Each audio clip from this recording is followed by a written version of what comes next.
Good morning. I'm Dr. Steve Stites, Chief Medical Officer here at the University of Kansas Health System. Welcome back to Open Mics with Dr. Stites. Today, we are focused on a particular group of patients near and dear to my heart. That is, people living with cystic fibrosis. It's a rare and life-threatening disease that has seen remarkable and hopeful changes in just the past few years. But before we meet those patients, we're going to have a little bit of a conversation to set up a little bit about what cystic fibrosis is. We're going to turn to my specialty, cystic fibrosis. What is CF?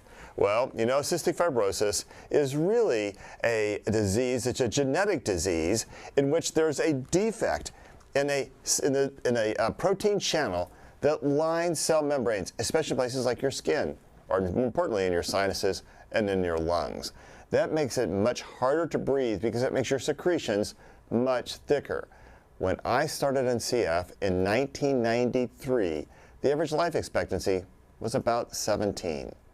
Things have changed rapidly. So about 4 years ago, I had the best week of clinic visits, I think, in my entire life. I think the nurse who I had worked with, Joyce Funk, who's here in the studio with me today, and one of my very good friends and an additional CF doctor here at KU, and actually the director of the CF program now, Joel Murmis. Joyce and I were with a patient that day, and I remember having like tears after tears after tears. And they weren't sad tears, they were happy tears. Because I was seeing CF patients benefiting from a new therapy that changed their lives. Sarah Johnson, who is Sarah Carollo, that I keep calling her Sarah Carollo, so if I make that mistake today, Sarah, please bear with me. Sarah Johnson was one of those patients who was a trial participant. It made national news when the FDA rapidly approved the drug she was taking called Trikafta. Here's what she told us back then as the news broke.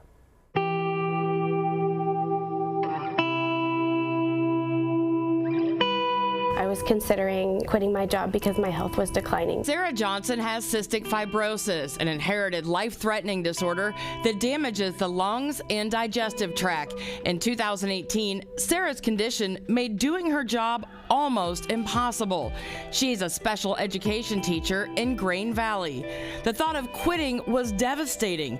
Then she got a call from the University of Kansas Health System about a new clinical trial for a drug called Trikafta. As someone with a rare disease, it's our way to gain control in an uncontrollable situation. Sarah started seeing results immediately. I noticed that I could walk as fast as others. I noticed that I could pick up and move things at my work, keep up with my students at my job. Just an overall quality of life increase that is just remarkable. Sarah said Trikafta gave her a life she never imagined possible for someone with cystic fibrosis. I am now able to have a social life. I can go out at night. I don't get tired easily.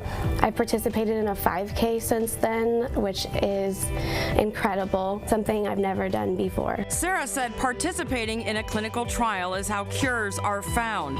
Until then, Trikafta offers her a longer, more normal life. I am so grateful to be a part of the research here at the University of Kansas Hospital, and more importantly, I am so thankful that my doctors and nurses are here at KU. We get the best care, we get the most immediate care, and there's passion in everything that they do.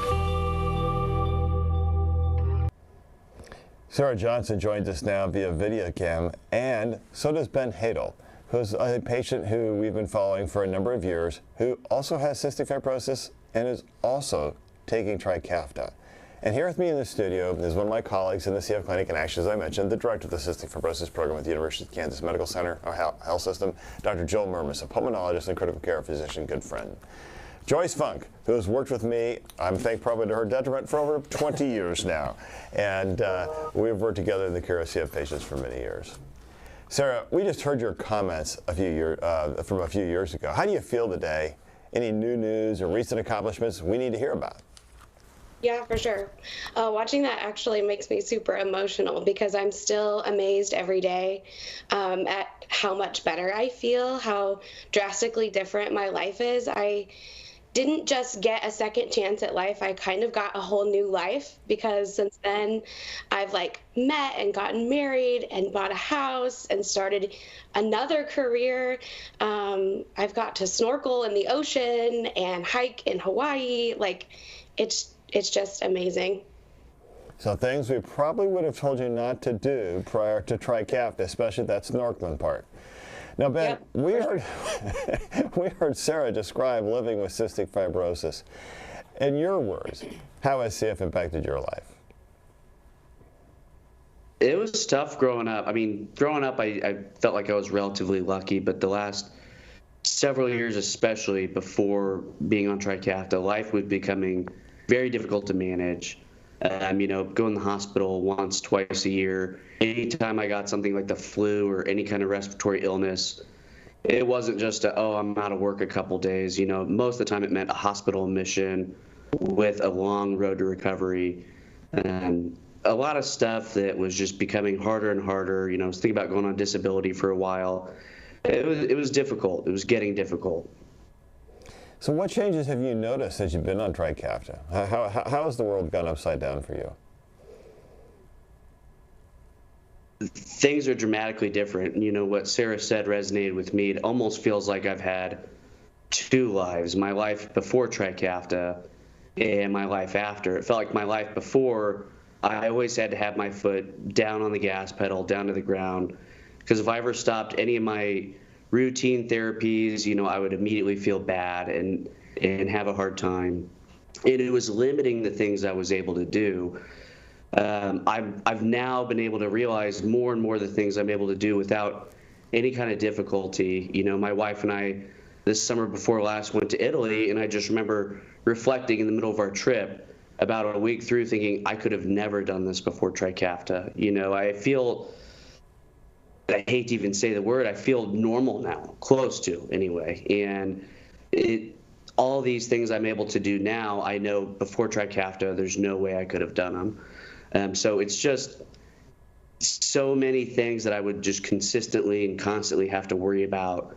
It's almost like they disappeared within hours of taking this medication. It's truly been incredible. It's hard to put into words.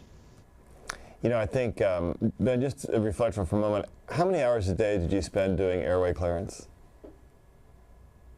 I'd say probably a couple hours a day. And, I would start my day, and if I didn't do a treatment first thing in the morning, I just couldn't function properly throughout that day. And then as I realized after being on Trikafta, that first treatment actually made me tired from the get-go, because there's a lot of airway clearance, coughing stuff out, and it was a lot more effort than I realized at the time. And you guys in the clinic had told me once after doing an evaluation, said, hey, you're burning so many calories a day. If you don't eat at least 4,500 calories, you're going to lose weight. And in fact, you burn 2,000 calories a day just from breathing. So, the energy demands on my body were so extreme at the time. But, this being an inherited genetic disease, as Sarah knows too, is you live your whole life this way. So you don't know any different. Things definitely progress and get harder as you get older, but it's not like one day you're super healthy and the next day you're super sick. It's just kind of a slow progressive disease that it just slowly weighs on you in ways you don't realize. And then again, taking Trikafta, that was hey, I'm sick one day and then the next day I feel good. I mean, it was truly remarkable. Sarah, I know that you would echo all Ben's comments. It's been 4 years. Do you still feel as good as the day you started? Yes, I do. Yeah. And as it goes on, I just continue to get more peace. Like Ben was saying, you start to realize these little things that you didn't know you were missing or couldn't do. And yeah, it just keeps getting better. So one of my patients once said, I don't like to go out to dinner because when I laugh, I cough and I'm embarrassed. Did you all have an experience? Oh, Sarah, I see you shaking your head. That was something you experienced? For sure, yeah. It doesn't sound like a normal cough. Yeah, no, it doesn't. And actually, the absence of that cough is music to my ears. And Ben, I think I remember saying to you, and I think I said it to both of you, I said it to most of my patients, my corny line, okay, guys, we have to have a new conversation. We have to start talking about this. We have to start talking about saving for retirement, because that was never a consideration earlier on in CF, right? Yeah, no, so for my job, I'm a financial advisor, so I help people all day plan for retirement. And for me, I would always save for myself. One of the nice tax advantages of planning for retirement is you put it away in an account where, you don't pay tax now or it grows tax deferred. But one of the caveats to that is if you access that money before age 59 and a half, you have to pay taxes, you have to pay a penalty. Now, there's some caveats around that, but in my mind, I thought 59 and a half, I mean, that's kind of a stretch for me right now. I don't feel comfortable that I'm going to make it to that age. So I just wouldn't save for retirement. I would save, for a rainy day. I'd put a bunch of money away, but not for retirement specifically. But the first year I started Trikafta, that was the first year I said, hey, I'm going to be around. I'm going to fund a retirement account and, have aggressively since. But it's just a mindset shift like that to where, I never really thought about my mortality, or I would try not to. I would always say I lived with a healthy sense of denial. I put it out of my mind enough to where I could function throughout the day.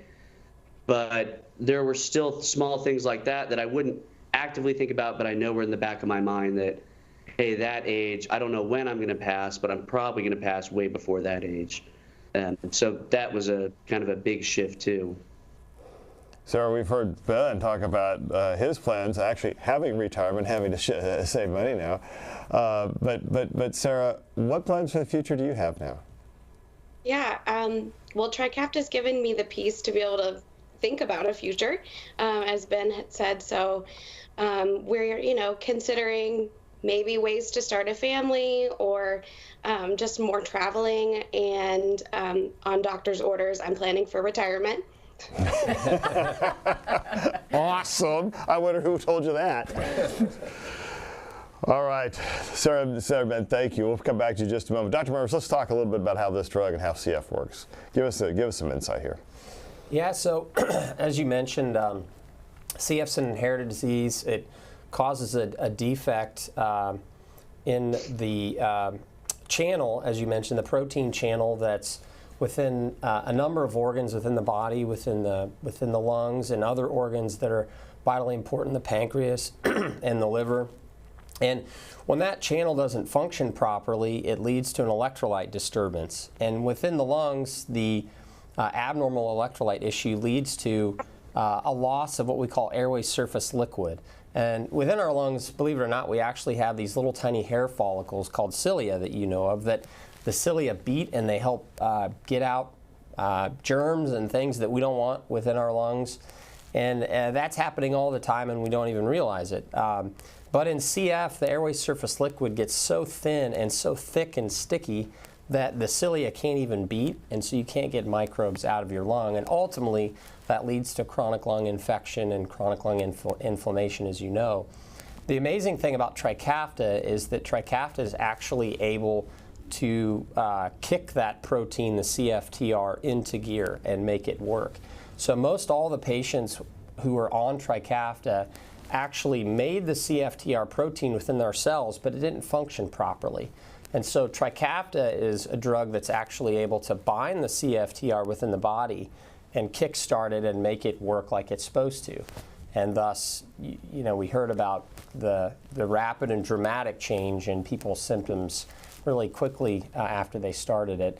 You know, the clinical trial was amazing. Within days, you could see the difference in people, which I've never participated in a clinical trial that's been like that before, where within a few days you could tell, you know, who was on therapy and who wasn't. You know, it was placebo. It was placebo controlled. Placebo, but in this trial, it was pretty obvious. No, it was amazing. We would have people come back within a few weeks who would.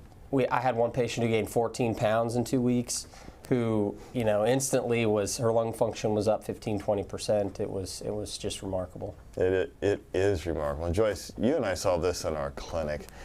What has it been like working with CF patients when you saw the benefits of this treatment? Oh, I think everything that you've heard Ben and Sarah say, we saw with so many folks in clinic. I mean, this was just a rapid change in their quality of life. I mean, we certainly, as you know, you and I talked about, and we see all the time, we saw a dramatic shift in care. Whereas we had a balance of folks inpatient and dealing with both inpatient and outpatient issues, we're really dealing with most of our things on the outpatient side now. It's been really remarkable. So the drug costs $300,000 a year. Joyce, you're at the front line of this battle. You're doing this, you know, trying to get the drug approved from insurance companies. What's that battle been like? How hard has it been? You know, I think the first year obviously is always the hardest, right? Because you're trying to prove the drug to the third-party payers. Certainly with any medication that costs this much, we're dealing with specialty pharmacies to try and receive the drug for folks. And then, you know, with a $300,000 price tag, there's still a lot left over sometimes on the patient side. So we have an amazing group of folks on the back end that really work with trying to make it accessible for folks, finding assistance programs, copay assistance for folks, because yeah, it's definitely a pricey medication. Yeah, it is a pricey medication. I will never forget, though, the day many moons ago. I was a youngster then. I actually had hair, and it may have been kind of this brownish red color. But I was sitting in the pulmonary office, and the head of pulmonary then was Sue Pingleton. She walked up to me and she said, "Hey, Stites, one of the pediatricians came over and said they need some help because they got some patients with CF and they're living to be adults now. They're getting into about 18 years old, and you're going to go be their doctor." It wasn't one of those questions. There was no ask to that. It was like, "You're going to go be their doctor." Like, "Yes, ma'am. Yes, ma'am." And that started a journey for me. And I'll tell you, the journey hasn't ended, but man, has this been so much better. And is the journey so much better than it was. And I'm proud to be a part of it. And I can't tell how much I admire all of our patients who have fought this so much. And now you've just heard them to describe this unbelievable change in their life of feeling more normal. But Joel, this is precision medicine, because not everybody with CF can get this drug. Yeah, that's right. It's you know, this is a good example of personalized medicine, where to qualify for Trikafta, you have to have the right gene mutation. Most people in the United States have a specific mutation. About 85 to 90% of people in the U.S. will have a mutation that qualifies them for Trikafta, but unfortunately, that leaves around 10% or so of patients who don't qualify for Trikafta, who have a specific mutation where their body doesn't make that protein, so it's not made. So we're going to scientifically have to approach treatment for those people differently. And we have some amazing advancements in clinical trials going on that are targeting those people, specifically looking at downstream ways that we can still produce CFTR and activate CFTR. We can do that we all go back to like high school science. There's DNA, we all have DNA, and DNA codes for RNA, and the RNA codes for the protein. So we have to go downstream. Trikafta works specifically on the protein, but we're now advancing the science to where we're actually working on the RNA or the DNA level for that 10% of people who don't qualify for Trikafta.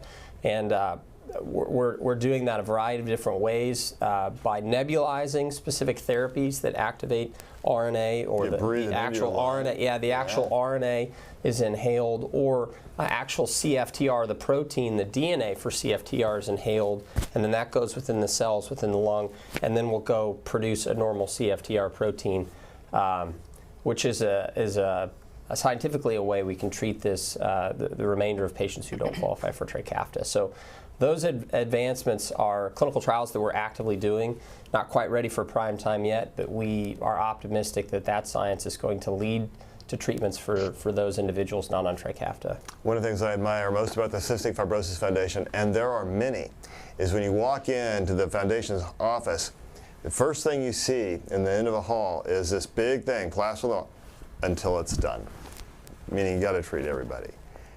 And there's nothing more heart-wrenching now than to walk onto the CF ward, and we still have to admit some CF patients for therapy, but then you hear the 10% who didn't get the drug, and you hear them cough, and you know that the life they haven't had that Sarah and Ben are now enjoying. Hey, we're going to be here to answer your questions. Send them to us using the links on your screen through YouTube, Facebook, Twitter, or email the Medical News Network. Okay, so now we have a special presentation with Doc Hawk, I think. Are we ready, team? We are ready. Okay, here's what's going to happen now. Hawkeye and I are about to show that we support COVID and influenza vaccination. So we're going to check in with Hawkeye, but first, the first thing we're going to see happen is we're about to get our shots. So Carly and Kelsey are going to help us come do that, and that means we're going to see some biceps. So if you want to vote for Hawkeye's biceps, that counts for 1 vote. If you want to vote for mine, it counts for 100. I think that's about the odds against my winning this bicep contest. Because let's face it, one of us has guns and one of us has a water pistol. All right, let's see how that goes. So Hawkeye, let's get ready for the shot so we can show the world the importance of vaccination. All right. Yeah. See those guns. Ooh, let's not talk about the guns. I'm the pop pistol, remember? Wait for it. Wait. Ah. This year, I remember not to wear a tighty-whitey. You came prepared. I did come prepared. Last year was not so good because last year I forgot about that. There you go. Now, Hawkeye is getting both the influenza shot and the COVID shot. I had my influenza shot last or 2 weeks ago. So, there you go. All right, so what are you going to give me here? You're getting your COVID. Excellent. No, I'm getting my COVID vaccination. I'm trying not to get COVID. Yep, I'm ready. Do you have a preference for orange? Either one is fine. Okay. We'll do All right. COVID here. All set? Thank you, ma'am. I'm still alive. Excellent. And you can co-administer these vaccines together. And now I am going to get covered, as a matter of fact. Here it goes. We're going to put it right back on so no one has to see that any longer. Okay, pop pistols. There we go. Oh, Hawkeye, don't show off. Jeezy peasy. So, Hawk, as you're getting that shot, just real quick. Yeah. You're doing both COVID and flu. You think that's good? Yeah, you can co-administer these vaccines together. It is easier. Obviously, there is research going into making a combined vaccine for COVID and influenza. Just don't have it yet, but right now, never wanting to miss an opportunity to vaccinate, so you can co-administer these, and that's what we're doing. And so from your standpoint, this is how many vaccines have you had now with COVID? I don't know, 8 maybe. Yeah. I got a lot in the beginning. We're still alive. We haven't fallen off the bridge, right? Nothing's really affected us. So still, obviously, when we're doing this on the air, these are real shots. Thanks, Carly. Thanks, Kelsey. Bye, guys. So from our standpoint, we're still doing pretty darn good. Now, the next question I would have for you is, what are going to be the side effects you think we're going to experience from this vaccine? I know I will probably in about 4 to 6 hours start experiencing some discomfort in my arm. One, if not both of them. Probably for sure in the COVID vaccine. And then later tonight, may have some chills. But again, I think those types of systemic symptoms will really be taken care of if I take some ibuprofen or Tylenol, and that's okay to do. Yeah, I'm going to go up here and have a little date and take my Motrin and prophylactic Yeah, if you just absolutely. want to do it. So now at least 10 million Americans have gotten the new COVID vaccine. It's only 3% of the eligible population, though, and 7% of nursing home residents. Still a little nervous. I mean, from the healthcare standpoint, I get nervous, especially with those who are elderly and have other chronic disabilities, and to some degree that could include myself, so I have to be careful with this. But folks who are vulnerable are the people who are older and have other chronic diseases. Talk to us a little bit about that, because you're doing ID consults all the time. Who's in the hospital right now with COVID? So right now, who's in the hospital are those people that are at the highest risk, and we've talked about this, Steve, and you know that. So highest risk, obviously, is going to be age, and then other comorbid conditions like immunosuppression, chronic conditions like diabetes mellitus, heart conditions, lung conditions, kidney conditions. But just like you said, talking about the facility, the people who live in those facilities, those are going to be at higher risk, the highest risk. And so it's really important for those people, especially 60 and above, but really 75 and above, to get their updated COVID vaccine to help reduce their chance of coming here to the hospital and going to the ICU. You know, I think I'm impressed that people still battle against this. Now, there was an article in the New York Times today that talked about a report coming out that the CDC has helped explain, I think, saying that, and the title of some of the people who ran there, COVID causes increased risk of strokes. Well, actually, if you step back and look at it, the CDC points out there is an increased risk of stroke associated with the high-dose flu vaccine. So if you get flu and COVID together, you have an increased risk of stroke, but it's probably more the flu vaccine than the COVID vaccine doing it. However, they point out that the slight increase in the risk of stroke is about as much as saying, oh, you're going to have about twice the chance of getting hit by lightning that you would normally do. Okay, so your chance of hitting by lightning is so low that to say to somebody is still incredibly low. In addition, the risk of stroke from COVID and from severe COVID is much higher. Hawk, thoughts? Yeah, I mean, I think the good thing about this is we continue to have active surveillance for side effects and adverse events with these vaccines. Now, this includes influenza vaccine. It includes combining influenza vaccine with the COVID vaccines, and now even with the new RSV vaccines. And so I think the public should just be aware and take comfort in the fact that we do have the active surveillance that goes on every day, taking into account all of these things, looking at the data, and really trying to parse out if there is a true association or not. And so I think that is very important. There continues to be transparency and active surveillance and data collection for these types of events. There's a study in JMP that's talking about kids who shed COVID virus for about 3 days. Suggests they probably should be isolated. You do want to test, make sure they don't spread it to teachers or other kids who may be immunosuppressed. Yeah, this was a pretty interesting study. Again, pediatric cases, so people under 18 years old. They looked at vaccinated and unvaccinated. They actually tried to culture virus, so that is vitally important. They're not just using an antigen test that you stick up your nose or a PCR test. They were actually trying to culture virus. And when they did that, they found that the viral levels peaked at about day 3 after symptoms and then waned from there. So that is very important because we know about the isolation recommendations now are to isolate for 5 days, and then you can go back into public with a mask on for the remainder of 5 more days for a total of 10 days after symptoms. So I think this helps reinforce those procedures which are already recommended if your child comes down with COVID-19. Yeah, I think that's right. Yeah. And just one quick comment. If I turn back to cystic fibrosis real quick, your team is a big part of the CF program here at KU, and it's got to be pretty remarkable for you guys as well to see these changes. It is. You know, I talked to Dr. Murmis and Dr. Crosser and your other colleagues just about the amount of people that are in the hospital for CF exacerbation, which is like a secondary, like as a pneumonia infection, essentially.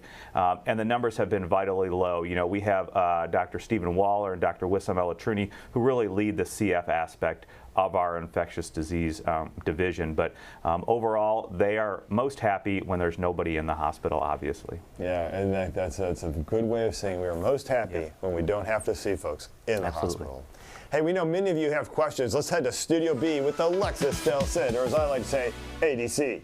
Good morning, DSS, Dr. S squared.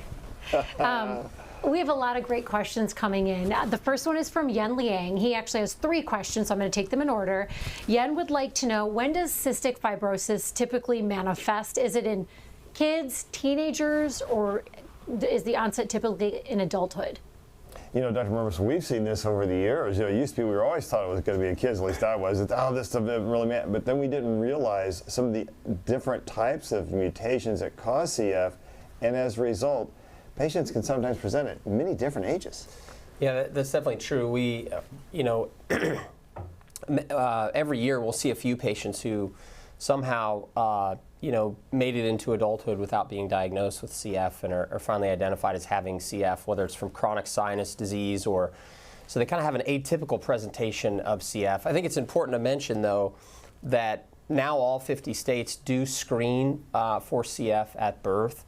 In the classic sense, most people with CF will have manifestations of the disease or symptoms of the disease very early in life, with problems with their pancreas, which leads to failure to thrive, problems with normal growth as an infant. So the symptoms usually for most babies are very early, but fortunately now all 50 states screen for CF at birth. So the detection rate has significantly improved over time. A lot of those patients we see who are diagnosed in adulthood were born at a time when newborn screening wasn't common. Yeah, that's right. And they probably had symptoms that were kind of quietly, they've been misdiagnosed as asthma, or you just don't eat enough, or you have lactose intolerance or something like that. Ben, how old were you when you were diagnosed? I was 6 months old, so my mom knew pretty quickly. You know, I wasn't gaining weight. I had a consistent cough that wouldn't go away. She kept taking me in, the doctor kept taking me in, and then finally they did the sweat test and diagnosed me at that age. And Sarah, how old were you?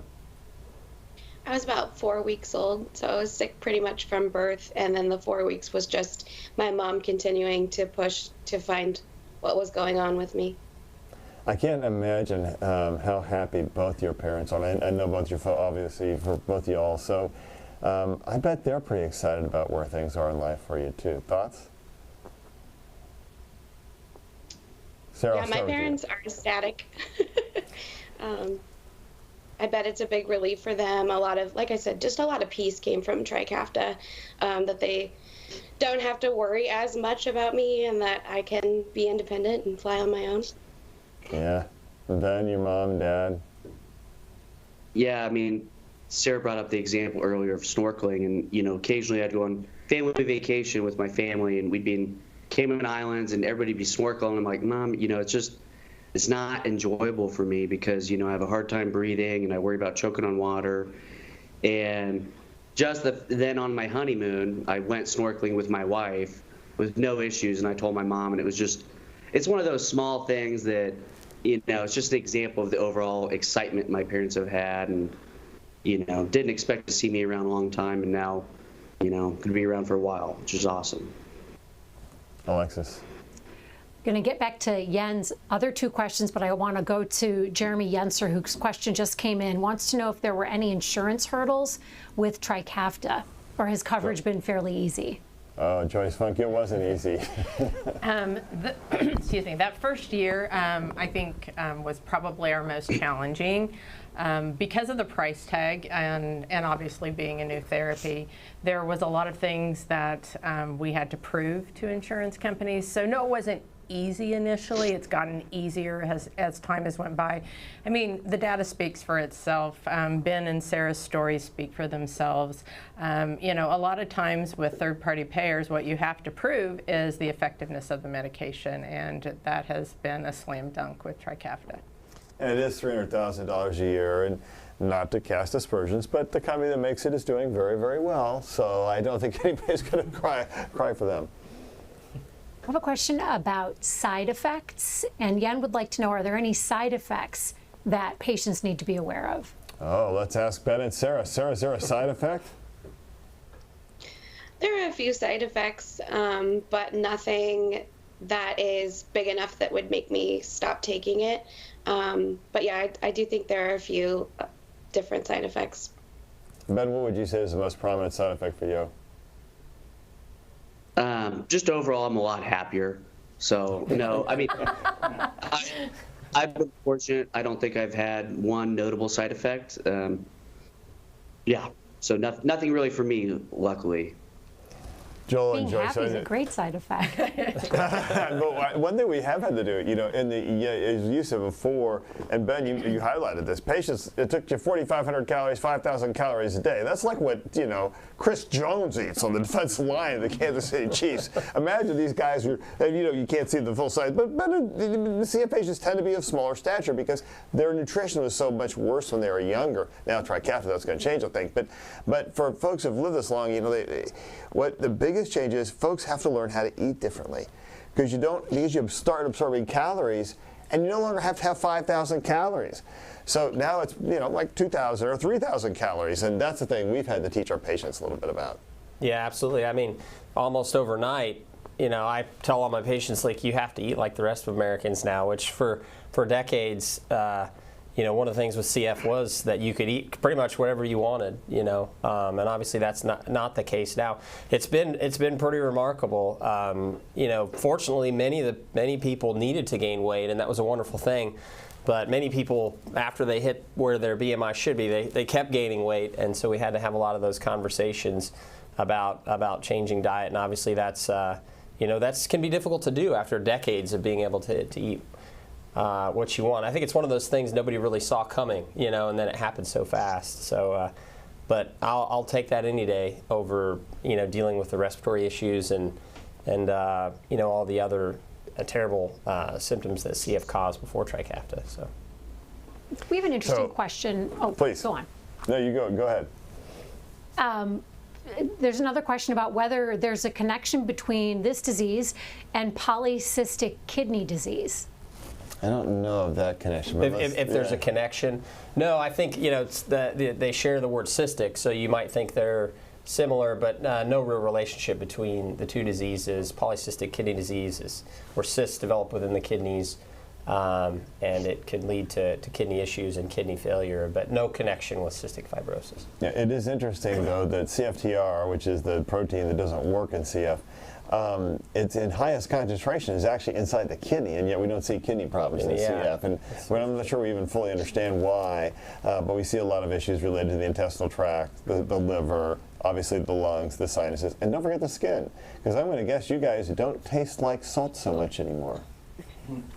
We have a question from Paul about the vaccines. This is a great question because I noticed that Dr. Hawkinson got a shot in both arms, different one in each arm. Paul wants to know, should I have my COVID and flu vaccination in different arms? I'm receiving both of mine today as well.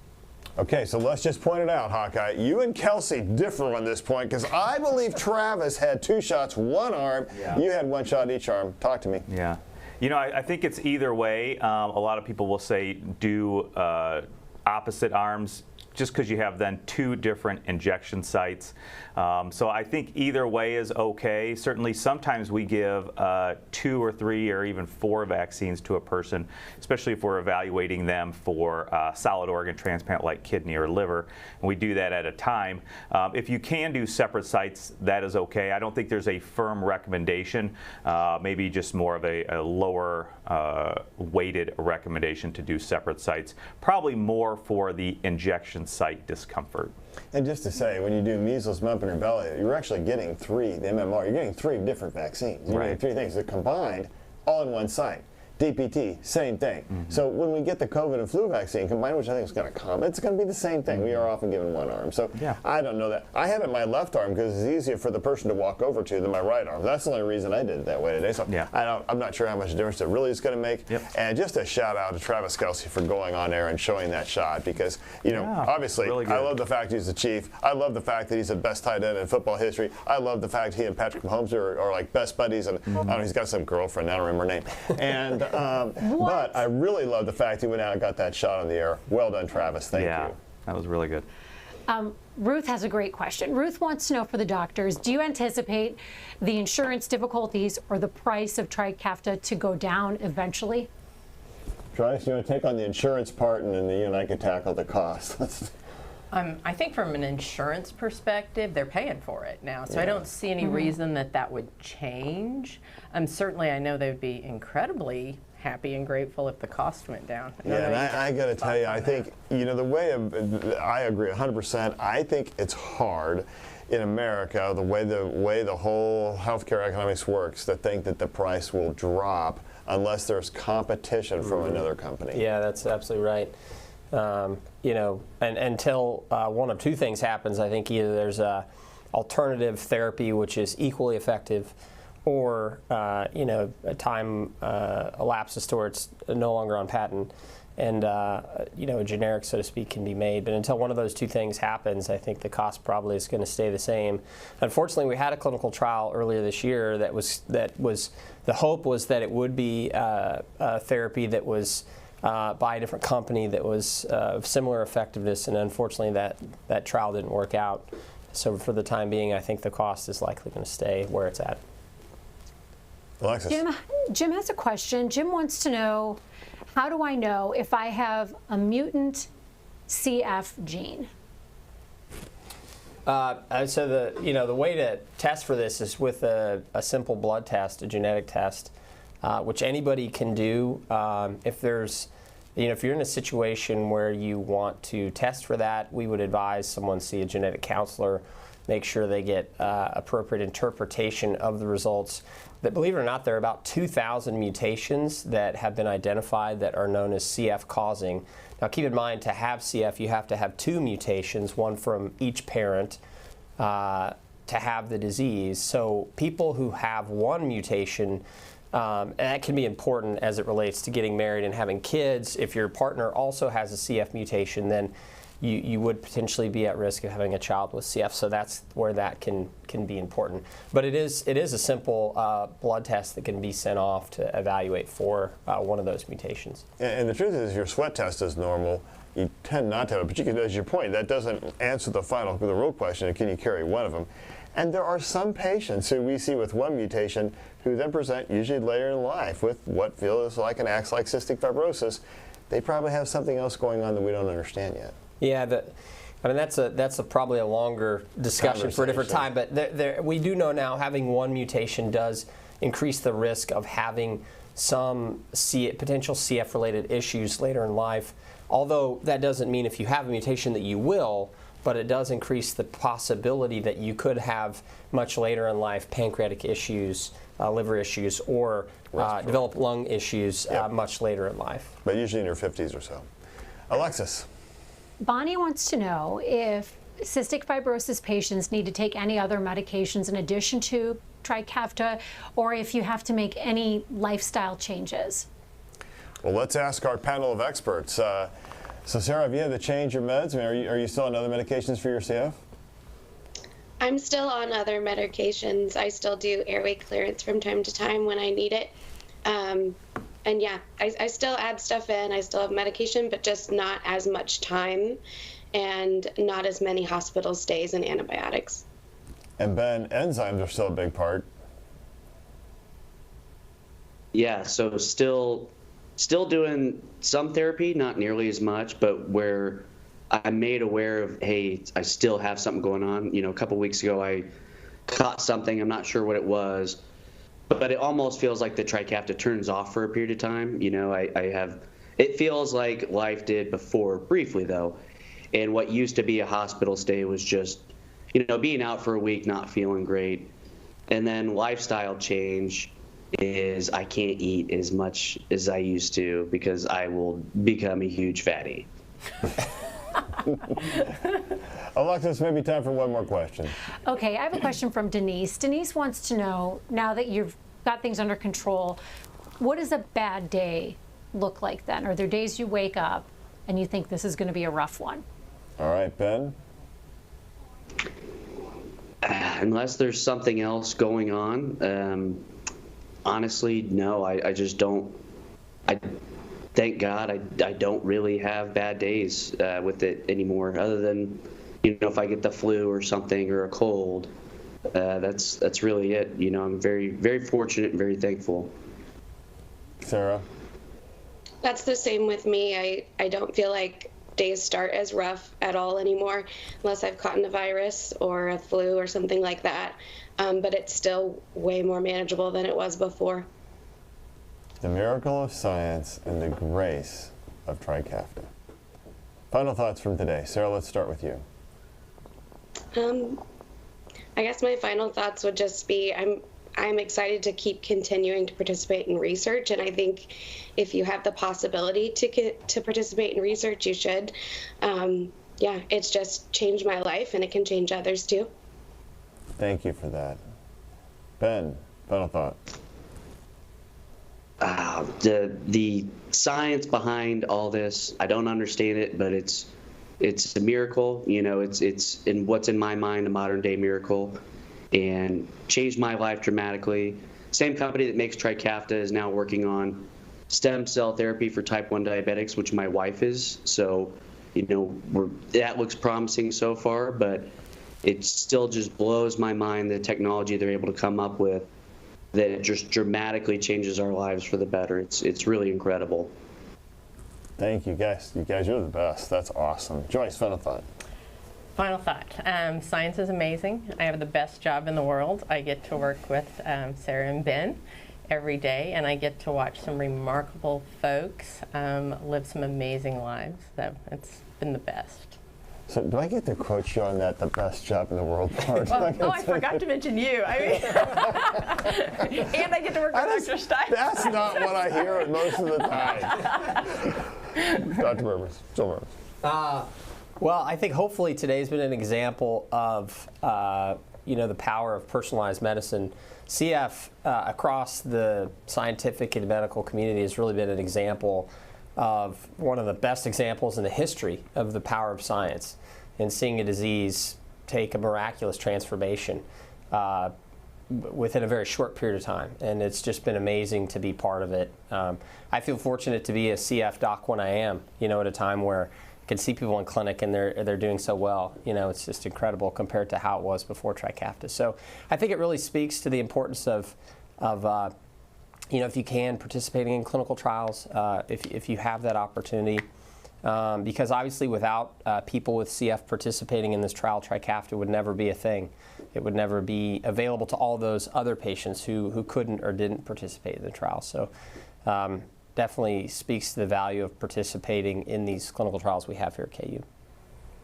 Doc Hawk. Yeah, I think, we are all just kind of echoing the sentiment of our guests, just about really touting these examples of science and medicine, and really understanding that we have come a long way and we have ways to help keep us safe, or when we are sick to get us better, and really putting our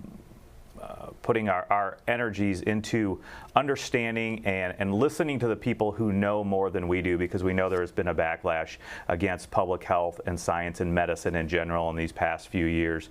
But we are still out here every day looking for those answers, looking for those ways to keep our communities safe, our families safe, people around us, ourselves, our family, friends.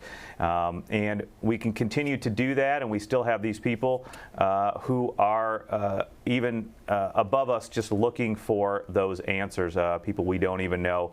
But just as we heard, personalized medicine, looking for those answers, asking those questions, and really just working with one goal in mind, and that is to keep us healthy. We often talk on this program about the impact of faith, hope, and science together. If you talk to our patients, we always would say to them, guys, keep the faith, because we know the research is going on. That's what brings you hope. And thanks to both Ben and Sarah for being such great participants in research, because that allows science to bring us joy. I remember sitting on the bed with a patient, I think it was in the early 2000s, who just said, I just want to live. And he didn't survive that hospitalization. He had cystic fibrosis. He's a principal here in a large local high school. He's a great man, great person. I think about what his life could have been like had he been just born a few years later and experienced the joy of the science that brings us Trikafta. There's so much misinformation out there about COVID vaccines and these things. If you really want to find the truth, go find the joy.